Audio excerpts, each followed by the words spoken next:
Hi, welcome back. And for those that are new here, my name is Alicia Fairclough, and I am the founder and creator of Tree Local Herbs, which is a studio based out here in Vila Madalena, Sao Paulo, Brazil. And I teach classes about botanicals, herbalism, all things benefits that come from plants, and also fun creative projects for visitors in the city. I am here to talk about, kind of get into the nitty-gritty of living in Brazil as a foreigner. So as some of you may or may not know, I live in Brazil. I've been here now for about a year. This has been quite the journey, but also very, very exciting in all the ways and terrifying in all the ways. But I am going to start with stewardship because that's the whole point of this video. But stewardship as it relates to language. So to be honest, I don't actually even use the term stewardship in my everyday vernacular. It's not my go-to, but it is something that I live by and I didn't realize. And as a lot of you know, we folks from the US love labels. It's actually something that a lot of my folks here overseas make fun of us about. So you just gotta lean into that sometimes. I wanted to actually have like a very nice definition to share to kind of set the tone. Yes, yes, yes, yes, yes. In the context of language, stewardship refers to the responsible, intentional, and caring management of language, both one's own developing skills and the preservation of languages themselves. It involves treating language not merely as a tool to be used, but as a valuable resource to be cultivated, respected, and passed on. I like that. One big piece I learned living here is that language doesn't describe reality, it shapes responsibility. That was actually quite an interesting takeaway from me for my first year here. Not a lot of people here speak English. That wasn't a clear indicator for me before moving here, to be honest. I would say this was actually quite a big move in that I didn't even realize I was going to be here. Let's go back. Initially, I had intended to move to Spain. I was always going to leave the US at some point. You know, I was living a very, very specific US life. That's another video.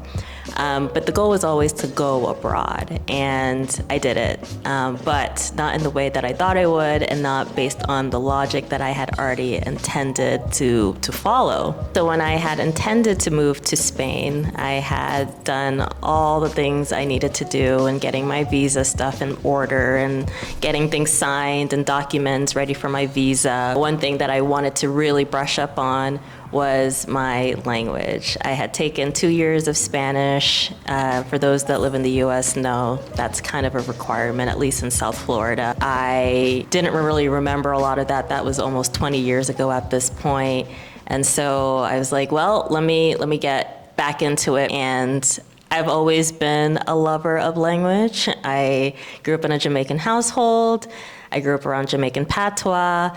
I initially only ever really knew the English of my household, but growing up in predominantly white communities and white institutions, it was actually a different relationship I had with English beyond what I saw in my day-to-day. My relationship with English is quite unique in that I sometimes look at it as a second language. And what I mean by picking up English as a second language is the sense of knowing a version of English, but not the English that was widely spoken in the United States. And my white teachers and my white classmates did not sound like my parents or my family members. I had to learn quickly to assimilate, which is essentially what my parents even wanted for us. What that meant really being able to get a good handle on English as it pertained to white literature, books that had nothing to do with me and my culture.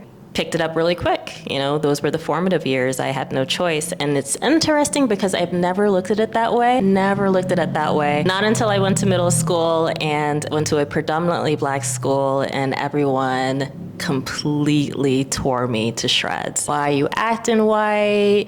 You think you better than us? It just kind of went on and on.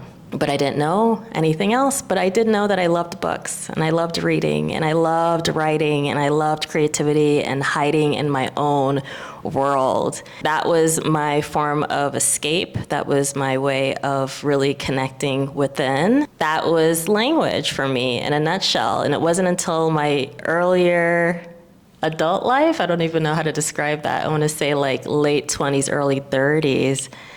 I spent time in New York, was there for grad school, spent time in Inwood, in Washington Heights. That was a very large diasporic Latin American community in Puerto Rico, Dominican. It was language again, but a different language. So fast forward again, learning Spanish now, right? And so it's all coming back to me. And then wanted to leave the United States, and I was always in Latin American countries at that point, Costa Rica, Panama, and studied actually Spanish in Colombia for a month. And I just fell in love with Spanish. I loved how diverse my social circles were becoming. I was able to really see myself in the language in a new light. Something that I think a lot of people don't notice or realize is that language really changes you as a person. Like your personality changes. When I speak Spanish, I'm way more bubbly. I have also heard from language partners that I have a sing-song voice, which I didn't know. They always think I'm a singer. I have a singer voice. Don't mind me.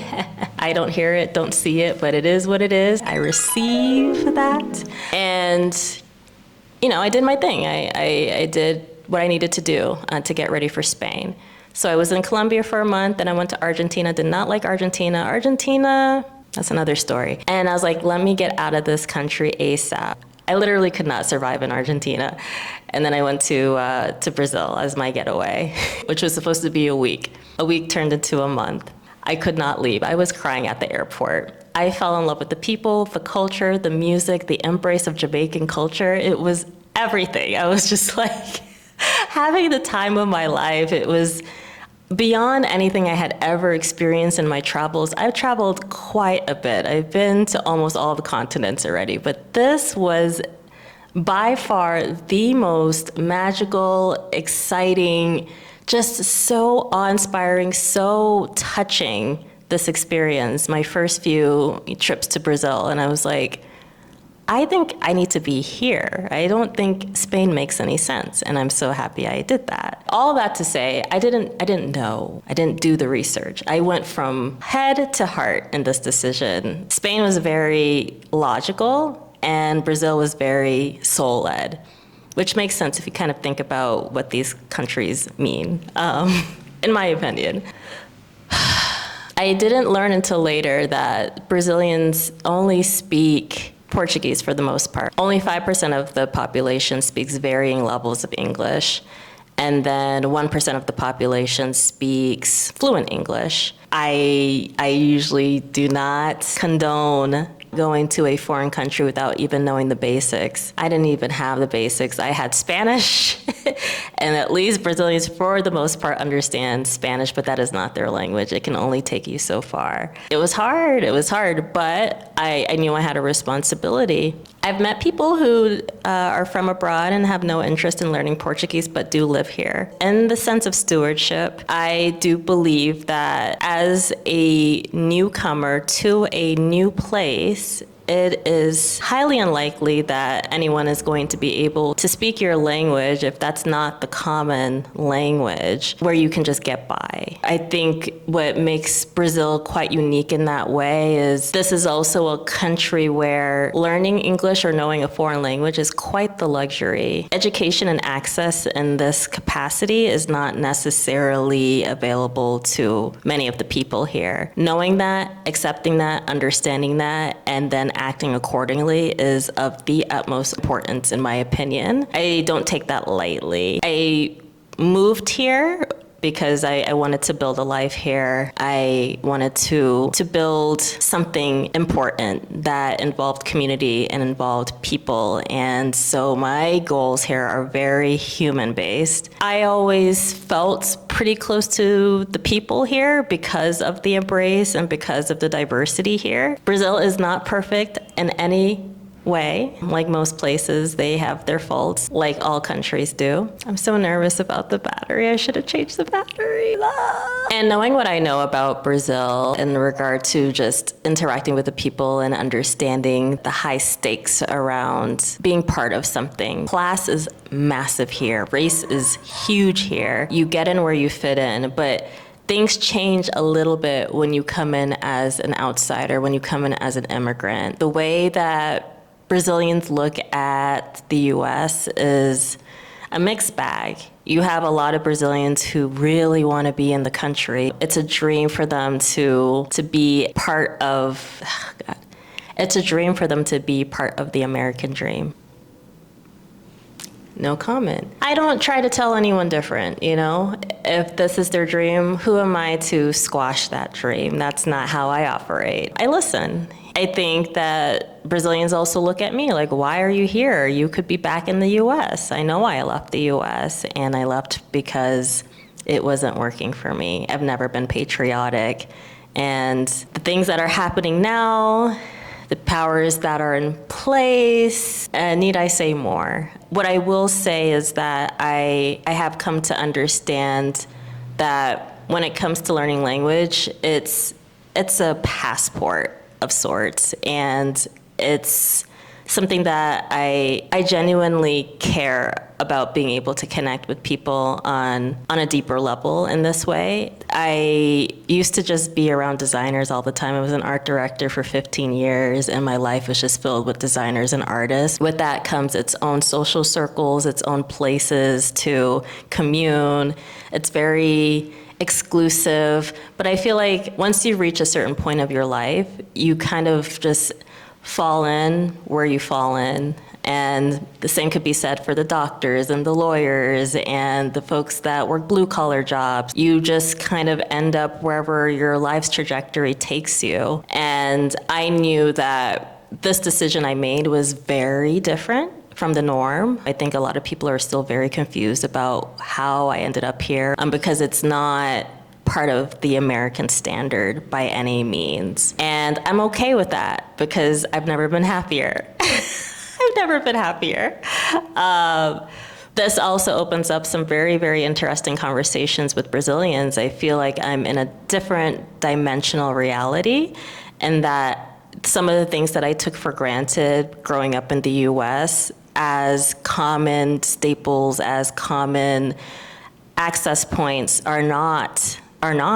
They are not here. And so if I talk to a language partner and I'm saying, hey, why don't you just go to the store and get some books in English? They don't have access to the said bookstore that sells books in English, where only a small percentage of the country speak English. That's not possible because they don't even have a bookstore in their community. And again, like, this is a very small subset, but also a large subset. And this isn't everyone's story here.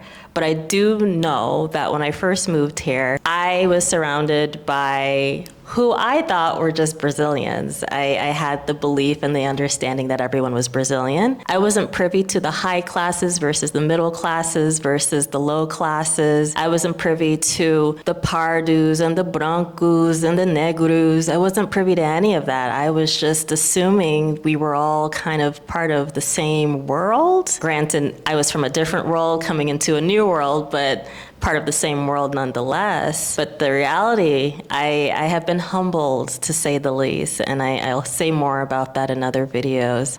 The people that I spent a lot of time with when I first moved here were people who spoke English, and English is only afforded to certain classes and certain races of people here, more or less. It was very rare that I met someone that looked like me and spoke English. It was very rare that I met someone who didn't have a college education and spoke English. These things go hand in hand. These things are relative. I'm loving Portuguese.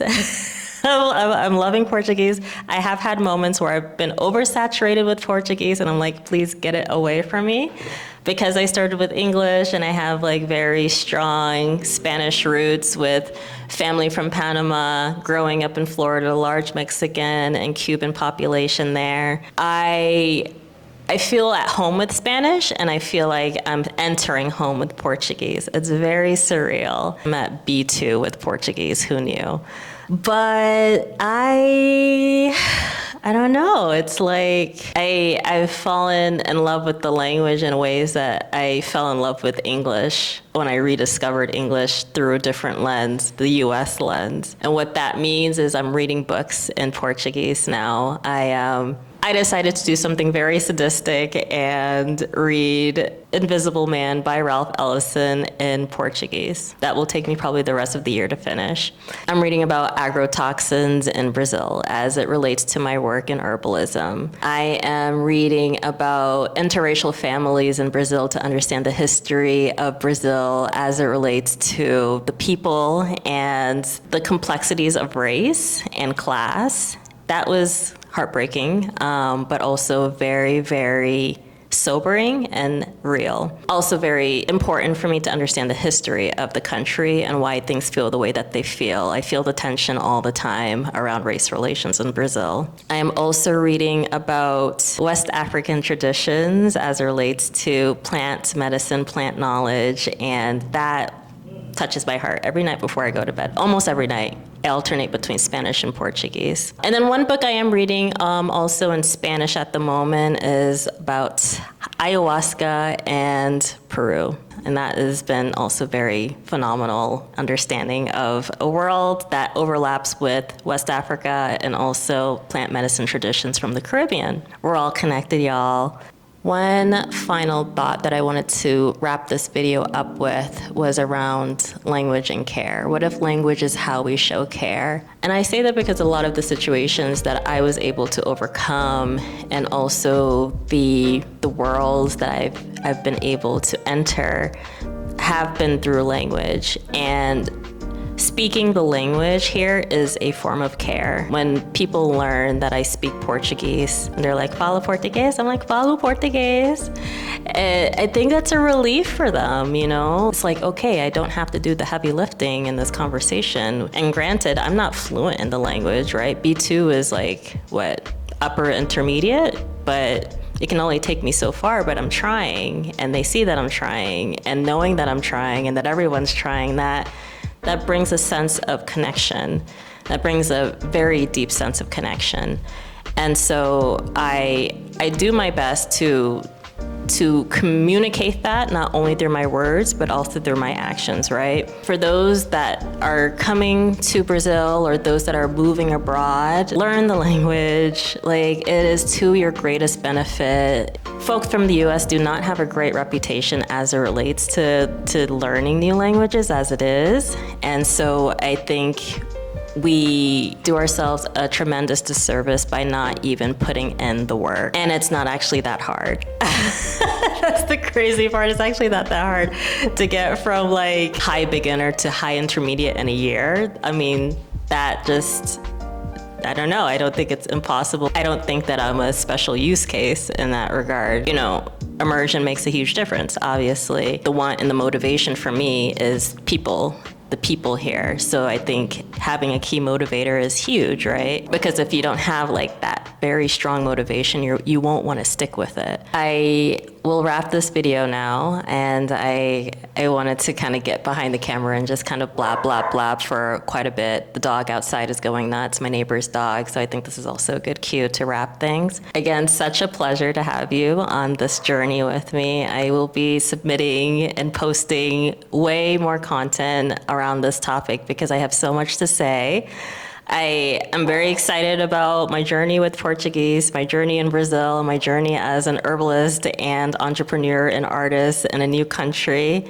There's so much to say on those topics, but until then, please leave a like, leave a comment, ask anything. I'm open book about my experience here so far, and I'm so excited to see what's next on the path. Until then, I will see you next time, and stay healthy. I should have a freaking tagline. Stay healthy, stay happy. I'll work on that. Ciao, ciao.